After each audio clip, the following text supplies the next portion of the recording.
Hello नमस्कार, मी स्वाती तुम्हा सर्वांचं स्वागत करते आजच्या एका नवीन व्लॉगमध्ये। व्हिडिओला सुरुवात करते। व्हिडिओ शेवटपर्यंत नक्की पहा। चॅनलवरती नवीन असाल किंवा माझे व्हिडिओ तुम्हाला आवडत असतील तर प्लीज चॅनलला सबस्क्राईब देखील करा आणि व्हिडिओ कसा वाटला हे कमेंटमध्ये नक्की सांगा। तर आता हा व्हिडिओ तुम्हाला लेट बघायला भेटतोय। आता हा व्हिडिओ जवळपास 5-6 दिवस तरी झाले असतील व्हिडिओ शूट करून, पण मला काही जमलं नाही हा व्हिडिओ एडिटिंग करायला आणि माझी आता सध्यासुद्धा माझी तब्येत ठीक नाही आहे। आवाजावरून तुम्हाला समजलंच असेल। तर व्हिडिओ शेवटपर्यंत पहा आणि कसा वाटला कमेंटमध्ये नक्की सांगा। तर आज मी थोडंसं घरातलं आवरायला काढलेलं, जसं की सामान भरायचं होतं। तर सामान भरण्याआधीची स्वच्छता, कारण की कसे सामान आणलं नाही परत त्याच डब्यामध्ये भरून ठेवलं की जास्त घाण होतात डब्बे सगळे। म्हणजे जे काही कडधान्य भरून ठेवणारे जे डब्बे आहेत तर ते कसं जवळच मी शेगडी जवळच रॅक लावलेला आहे आणि काही फोडणी वगैरे दिलं जे स्वयंपाक करत असताना सगळं त्या डब्यांवरती उडतं आणि म्हणजे असं डब्बे जे आहेत तर ते पूर्ण असं चिकट होतं, जास्तीचं घाण होतं। त्यामुळे मी प्रत्येक महिन्याला म्हणजे जेव्हा सामान भरायचं असतं तेव्हा मी सगळे डब्बे जे आहेत तर ते घासून ठेवते। म्हणजे आणलेलं सामान जे आहे किराणा सामान तर त्या डब्यांमध्ये भरून ठेवता येईल आणि डब्बेसुद्धा चांगले स्वच्छ राहतील। तर हे माझं महिन्यातून असणारं काम आहे। आणि तसंही असं केल्यामुळे काय होतं, सामान किती बाकी आहे, शिल्लक राहिलेलं आहे किंवा काय आणायचं आहे हे पण लक्षात येतं ह्या गोष्टीमुळे। नाहीतरी काय होतं आपण तसंच न बघता सामान भरतो आणि घरामध्ये म्हणजे आधीच असतं आणि परत डबल सामान होतं। त्यामुळे असं केल्यामुळे आपल्याला लक्षात पण येतं की काय सामान म्हणजे बाकी शिल्लक राहिलेलं आहे किंवा काय भरायचं आहे हे पण कळतं।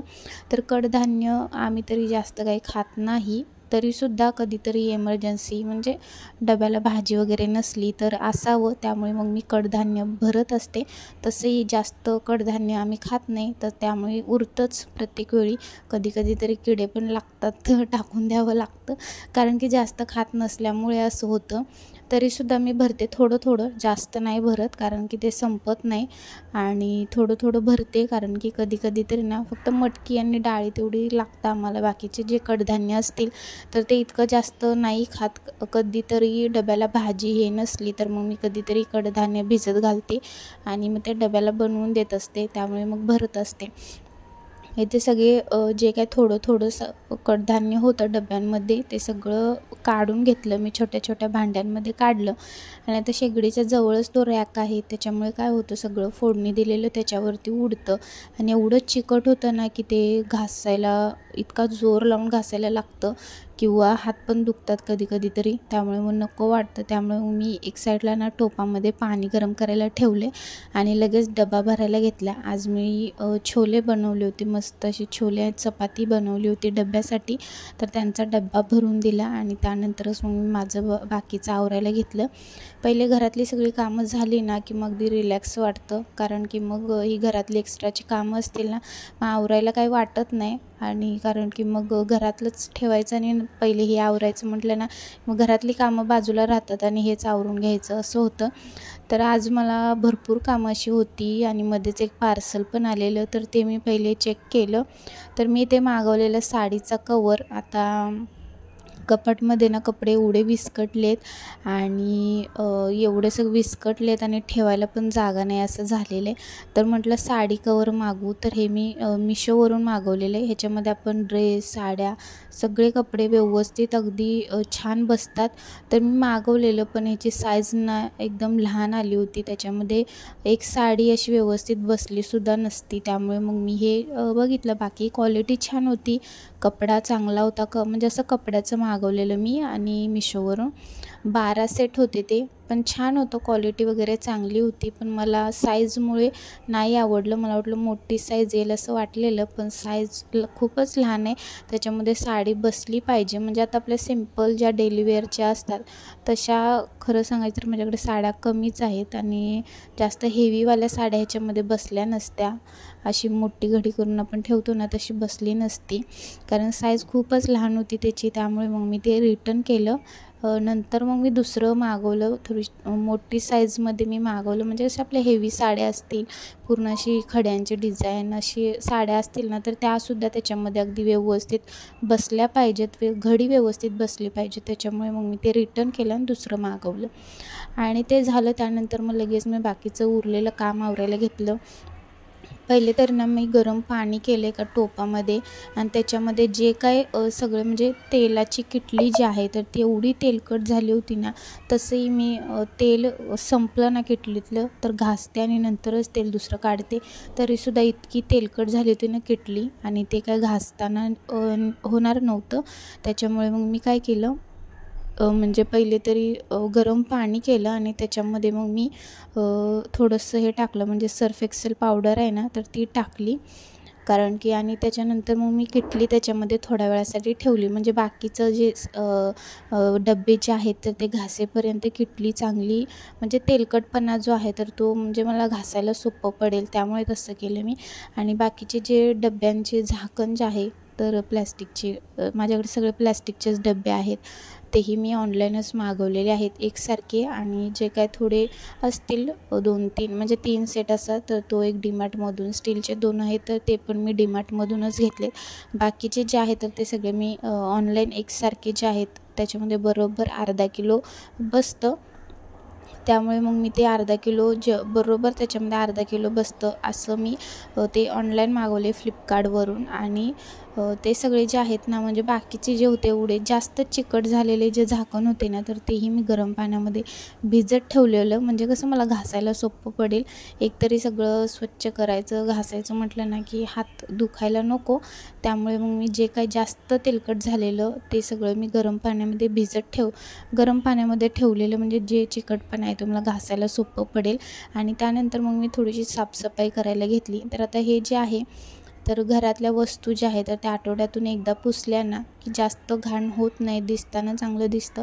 किंवा आपल्याला घर स्वच्छ करतानाही सोपं पडतं, म्हणजे जास्त मेहनत घ्यावी लागत नाही.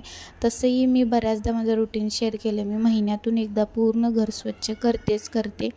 आणि आठवड्यातून पण कधी वाटलंच, मनात आलंच तर मग जे काही घरातल्या सगळ्या वस्तू असतील, म्हणजे जसं की फ्रीज असेल, कपाट असेल किंवा बाहेर जे असतील टीपॉय किंवा टेबल वगैरे, तर ज्या काही घरातल्या वस्तू फर्निचर तर ते सगळं मी पुसून घेते. म्हणजे कसं आता एवढा धुरळा कुठून येतोय काय माहिती, तरीसुद्धा ना थोड्या दिवस झाले की परत सगळं घर घाण दिसतं. म्हणजे सगळ्या वस्तूंवर परत धुरळा घाण हे दिसायला लागतं. त्याच्यामुळे हे माझं नेहमीचं काम आहे स्वच्छता, म्हणजे क्लिनिंग मला आवडत असल्यामुळे ना मी सारखं मनात जेव्हा येईल तेव्हा मी सारखं कधी कधी करत राहते. आणि महिन्यातून एकदा हे करणं माझं फिक्सच असतं. पण कधी वाटलंच तर आधीमध्ये मी काय ना काहीतरी कपडा फिरवत असते प्रत्येक वस्तूंवरती. तेवढंच घरी चांगलं राहतं. आणि कसं आपलं घर स्वच्छ असलं की स्वतःलाही फ्रेश वाटतं. मलाही त्यामुळे माझं नेहमीचं आहे की पहिले घर स्वच्छ पाहिजे. घाण असेल तर मला आपोआप चिडचिडपणा होतो माझी. ठीक आहे, तर मी सगळं पटपट असं घासून घेतलं. आणि हे जे 2 मोठे मोठे डबे आहेत तर ते एवढे घाण झाले होते ना, कारण मी त्याला ना 2 महिने झाले असतील घासलेलंच नव्हतं.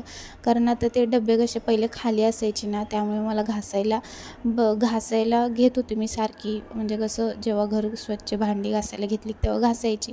पण आता कसं ते वरती कडप्पा लावून घेतलेला आहे ना, त्याच्यामुळे ते वरती 2 डबे असतात.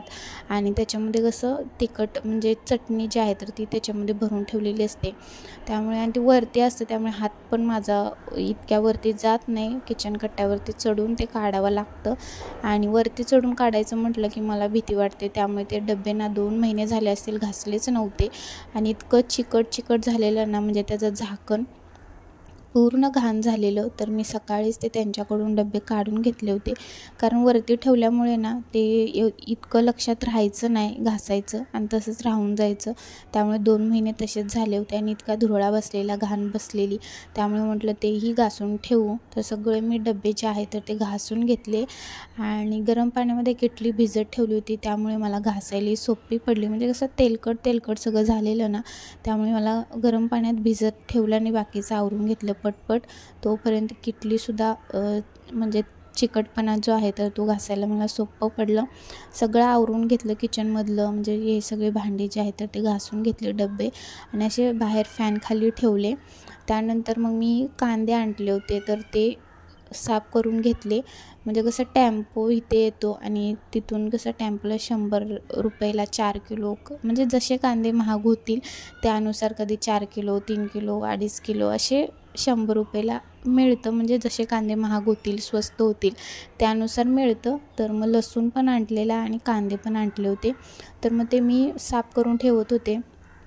तर आता एखादा 2 कांदा जो आहे तर तो म्हणजे असं खराब निघतो, पण बाकीचे सगळे कांदे जे आहेत तर ते स्वच्छ म्हणजे चांगलेच असतात. बाकीचे 1-2 कांदा खराब निघतो बस एवढंच. तर चांगले कांदे होते तर ते मोठ्या जाळीमध्ये ठेवले आणि जे आत्ता आणलेले कांदे होते तर ते असे सुपामध्ये पसरवून ठेवत होते हवेला. म्हणजे असं बंद ठेवलं ना की एक कांदा खराब निघाला त्याच्यामुळे बाकीचे सगळेच कांदे खराब होतात आणि कांद्याचा इतका डेंजर वास येतो ना. त्यामुळे मग मी काय केलं, जे पहिले सगळे कांदे साफ करून घेतले, चांगले बाजूला काढले आणि एखादा दुसरा कांदा खराब निघाला असेल तो फेकून दिला आणि लसूण पण साफ करून घेतलं आणि मी लसूण बघितलंच नाही आणि तसेच कचऱ्यामध्ये टाकलं होतं. तर वरतीच टाकलेलं त्याच्यामुळे त्याचं चांगलंच होतं, त्यामुळे वरचं तेवढं घेतलं मी. टाकलेलं जे 2-3 कुड्या अशा होत्या लसणाच्या त्या घेतल्या आणि सगळं घरातलं सगळं अगदी छान स्वच्छ असं आवरून घेतलं. त्यानंतर मग मी दुपारी जेवण केलं. अजूनही मला बाकीचं आवरायचं होतं पण मी जेवण केलं आणि त्यानंतर आवरून घेतलं. व्हिडिओ कसा वाटला एक कमेंटमध्ये नक्की सांगा. परत भेटू छानशा व्लॉगमध्ये. बाय.